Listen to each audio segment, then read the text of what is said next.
Hello my dear students, hope you are fine. This is your subject teacher Prasenjit sir, and today we are going to start a new chapter in English reader book which is named as The Kind King. Chapter number 8, The Kind King.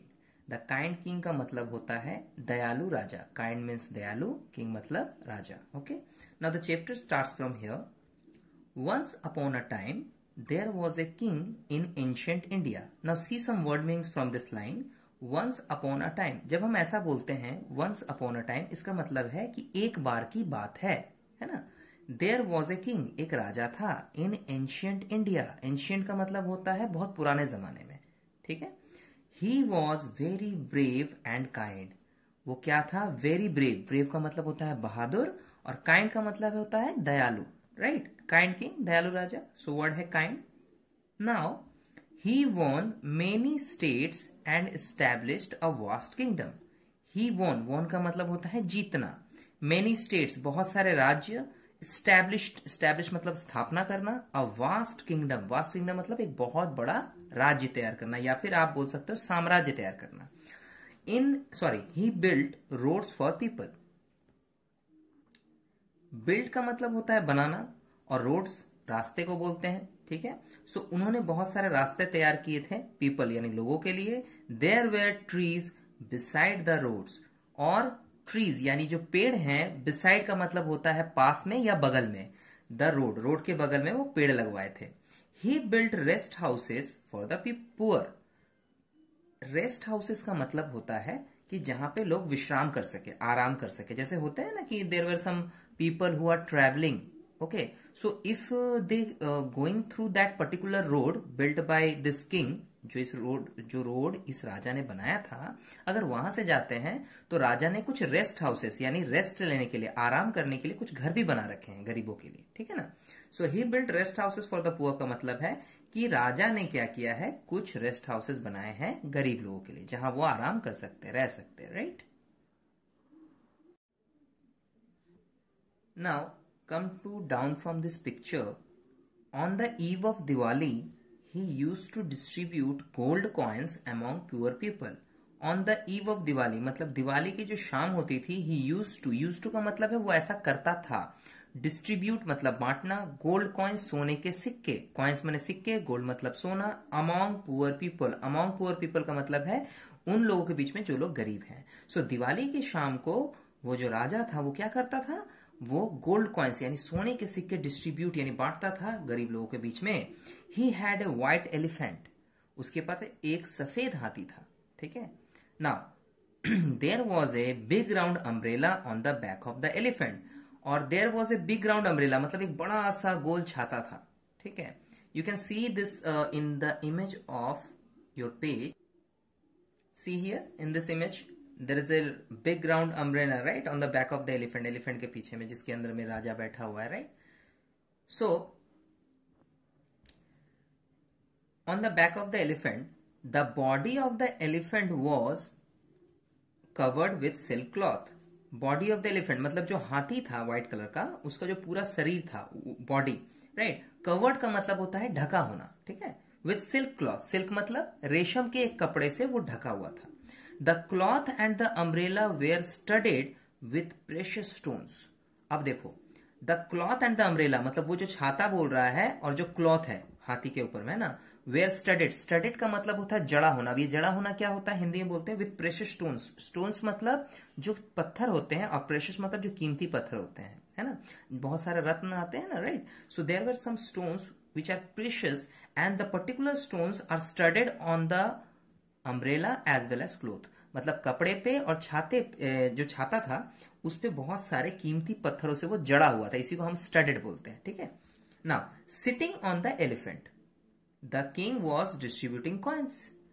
जब वो elephant पे बैठा हुआ है राजा, वो क्या कर रहा है, कॉइन्स डिस्ट्रीब्यूट कर रहा है. ठीक है. People standing on the both side. People यानी लोग, स्टैंडिंग मतलब खड़ा होना. तो people standing on the both side of the road were taking coins. इस लाइन पे हम पढ़ रहे हैं. Right. People standing on the both side of the road मतलब जिस रास्ते से राजा जा रहा है उसके दोनों साइड. बोथ साइड मतलब बोथ माने दोनों. तो दोनों साइड पे लोग खड़े हैं. कौन से लोग? वही लोग जो कॉइन लेने आए हैं. ठीक है. और वो लोग कॉइन ले रहे हैं, they are taking coins. Okay, now change this page, when the, after यहां पे हम लोग पढ़ेंगे when the, change this page.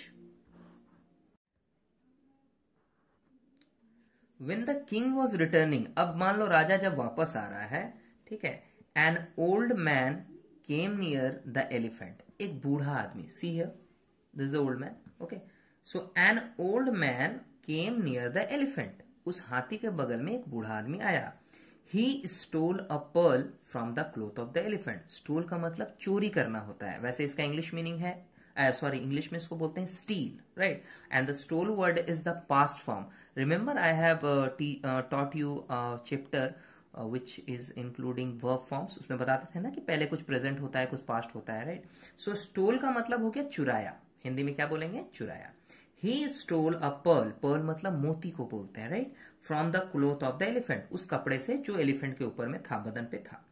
One of the soldiers, जो सैनिक होते हैं उसको सोल्जर्स बोलते हैं, one of the soldiers saw him and cot him, one of the soldier Shaw him and cot him, मतलब एक सैनिक जो था उसने उसको देख लिया, और कॉट, कॉट मतलब पकड़ लिया, ठीक है, कैच बोलते हैं ना हिंदी में, कैच, उसी का पास्ट फॉर्म है caught, right. Now the king ordered the soldier to beat him, अब किंग ने, राजा ने क्या ऑर्डर दिया, राजा ने आदेश दिया सोल्जर को, सैनिक को, कि मारो उसको, बीट का मतलब मारना, बीट हिम, मारो उसको। The old man was severely beating, the old man was severely beaten, मतलब उस बूढ़े आदमी को बहुत बार मारा गया या कई बार मारा गया, सेवरली का मतलब होता है कई बार। ही लॉस्ट हिज सेंस, अब इतनी बार मारा गया कि लॉस्ट हिज सेंस मतलब वो बेहोश हो गया, राइट, सेंस ही उसका चला गया, right. Now when he got his sense he was brought before the king, जब उसको सेंस यानी होश आया, he was brought before the king, before the king मतलब किंग के सामने उसको लाया गया, ब्रॉट मतलब लाना। The king asked, now king क्या पूछ रहा है, king asked why did you steel, steel बोले थे ना अभी थोड़ा देर पहले, यहाँ पे एक मीनिंग है स्टोल, राइट, सो स्टील का पास्ट फॉर्म है। So why did you steel का मतलब है तुमने क्यों चोरी की, तुमने चोरी क्यों की। The old man said my lord I am a poor man, old man ने क्या बोला कि माई लॉर्ड, मेरे मालिक, मैं एक गरीब आदमी हूं, I am a poor man. I am still on this page my dear students, okay, इसी पेज पे मैं हूं। नाउ सी हियर, कहां हम पढ़ रहे थे, my lord I am a poor man, गरीब आदमी ने बोला कि भाई मैं तो गरीब हूं। I was distributing coins, okay, I was distributing coins. Yes, it is right. I am old and weak. I could not get any coin in that crowd. ध्यान से सुनना इस लाइन को, right. I was distributing coins. ये बात कौन बोल रहा है, This particular line is said by the king. King ने कहा कि मैं तो कॉइन बांट रहा था, वॉज लगा हुआ है ना, it is a past form, okay, था लगेगा इसके लिए। आई वॉज डिस्ट्रीब्यूटिंग, डिस्ट्रीब्यूटिंग का मीनिंग बताया है, डिस्ट्रीब्यूट करना मतलब होता है बांटना, राइट, तो कॉइन्स में बांट रहा था। अब गरीब आदमी बोलता है यस इट इज राइट, ये सही बात है, इट इज राइट, आप सही बोल रहे हो। I am old and weak, मैं तो बहुत बूढ़ा और कमजोर हूं, ओल्ड बूढ़ा, वीक कमजोर को बोलते हैं, right. I could not get any coin in that crowd, अब इतनी भीड़ थी वहां पे कि आई कुड नॉट गेट मतलब मुझे मिला ही नहीं, क्या नहीं मिला, any coin in that crowd, coin तो आप समझ रहे हो, क्राउड का मतलब होता है भीड़, राइट, सो मुझे उस भीड़ में कोई कॉइन ही नहीं मिला। Now the king was distributing coins for the poor people, है ना, अभी हम थोड़ा देर पहले इसके प्रीवियस पेज में पढ़ रहे थे ना, the king was distributing coins, the people are standing beside the road, both side of the road, और वो लोग कलेक्ट कर रहे हैं, राइट, बट ये आदमी तो बहुत बूढ़ा है, so he could not get any coin, उसको कोई कॉइन ही नहीं मिला, उस भीड़ में सबने लूट लिया होगा या रख लिया होगा। Why do you want coins, अब राजा पूछता है why do you want coins, तुम्हें कॉइन्स क्यों चाहिए। I have a young daughter to marry, now the poor man said, वो जो गरीब आदमी वो बोलता है I have a young daughter to marry, मेरे पास एक बेटी है जो कि यंग है, ओके, जिसकी शादी होने वाली है, जिसका शादी देना है, right. I have no money for it, मेरे पास तो पैसा ही नहीं है, आई हैव नो मनी मतलब मेरे पास पैसा नहीं है। What do you want now, तो तुम्हें क्या चाहिए, what do you want now का मतलब तुम्हें क्या चाहिए। Now the old man said I have heard about you, you are as such kind as angry, ध्यान से सुनना इस लाइन को बाबू लोग। द ओल्ड मैन सेड, जो बूढ़ा आदमी है वो बोल रहा है I have heard about you, heard का मतलब होता है सुनना, मैंने आपके बारे में सुना है, okay. You are as much kind as angry, मतलब आप उतने ही दयालु हो, काइंड मतलब दयालु, एज एंग्री, एंग्री इसको बोलते हैं जो गुस्सा करे, है ना, जो नाराज हो जाए, ठीक है। सो आप उतने ही दयालु हो जितने आप एंग्री हो, मतलब गुस्सा हो। I have already seen your anger, I have, now the poor man is keep saying, वो बोले जा रहा है, देखो, I have already seen your anger, मतलब मैंने आपका गुस्सा ऑलरेडी देख लिया है कि आप कितना पिटा सकते हो मेरे को, right. Now I want to see your kindness, अब हम देखना चाहते हैं कि आप दयालु कितने हो, right. Now see, now I want to see, अब, नाउ मतलब अब, आई वॉन्ट टू सी मैं देखना चाहता हूं योर काइंडनेस, काइंडनेस का मतलब होता है दया, राइट। काइंड का मतलब होता है दयालु, it is for the person, अगर किसी पर्सन को हम बोलेंगे कि वो दया करता है तो ही इज काइंड और शी इज काइंड, राइट। लेकिन अगर दया कर रहा है, जो चीज वो कर रहा है दया, तो उसको हम इंग्लिश में क्या बोलते हैं, kindness, okay. Now remember my dear students, kindness is a word which is come from abstract noun, जिसमें हम फीलिंग को शेयर करते हैं, सैड, हैप्पी, काइंडनेस, है ना, ब्रेवरी, इस तरह का वर्ड आता है। सो बोल रहा है कि अब आपका हम दया देखना चाहते हैं, right. The king thought for a moment, for a moment का मतलब होता है कुछ समय के लिए, तो किंग थॉट मतलब किंग ने सोचा, थॉट मतलब सोचना, ठीक है। किंग ने थोड़ी देर के लिए सोचा, he ordered his man to give a bag of coin to the old man, ध्यान दो, he ordered his man, order मतलब आदेश देना, राइट। हिज मैन मतलब अपने लोगों को आदेश दिया राजा ने, to give a bag of coins, एक बैग भरा हुआ जो होता है कॉइन का, उस गरीब आदमी को देने के लिए, to the old man, to the old man. The old man went from there happily, वो गरीब आदमी वहां से चला गया हैप्पीली, हैप्पीली मतलब खुशी खुशी चला गया, right. He arranged the marriage of his daughter, उसने अपने लड़के की शादी, आई मीन लड़की की शादी अरेंज की, मतलब कहीं पे लगवाई, उसकी शादी लग गई। The king came to bless the bride, बाबू ब्लेस का मतलब क्या होता है, ब्लेस का मतलब होता है आशीर्वाद देना, right. So the king came मतलब राजा आया, to bless the bride, bride का मतलब होता है दुल्हन, एंड द ब्राइड ग्रूम यानी दूल्हा, सो दूल्हा दुल्हन को आशीर्वाद देने के लिए किंग आया, राजा आया। Now he announced there from today I shall provide all facilities for the marriage of a poor girl.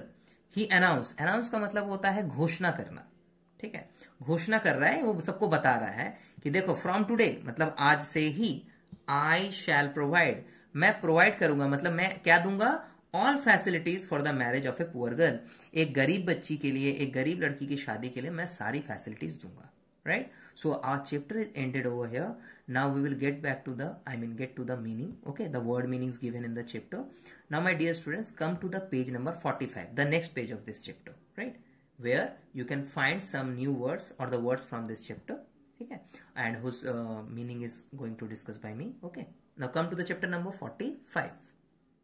Now see here, in the page number 45 you will find some words, okay, but don't worry, I will give you more words than this, right, इससे ज्यादा words हम आपको word meanings में देंगे in the video. while you are reading this chapter, sorry, while I am reading this chapter and you are listening it, you will find some word meanings flash on the screen, आपके screen पे कुछ word meanings हम flash करेंगे, जो छोटे छोटे word meanings हैं, which are not so much necessary but important, right, उतना तो जरूरी नहीं होता है, बट आपको उसकी मीनिंग आने चाहिए, राइट। नाउ देखो, किंगडम का मतलब क्या होता है, पहले हम बताए थे, राजा लोग क्या करते थे पहले, the king use to battle और war with some other kings and win their place, तो उस प्लेस को हम बोलते हैं राज्य, एंड इन सच अ वे, उसी तरीके से they win so many places and the whole places are come under that particular king, मतलब वो सारे प्लेसेस क्या करते थे, वो जीतते गया एक एक एरिया, तो वो सारा एरिया उस राजा के अंदर आ गया, तो उस राजा का वो राज्य हो जाता था। तो हिंदी में किंगडम को हम कहते हैं राज्य। देखो, country ruled by a king, जो कंट्री, जो देश वो राज कर रहा है उसको हम किंगडम बोलते हैं, राइट।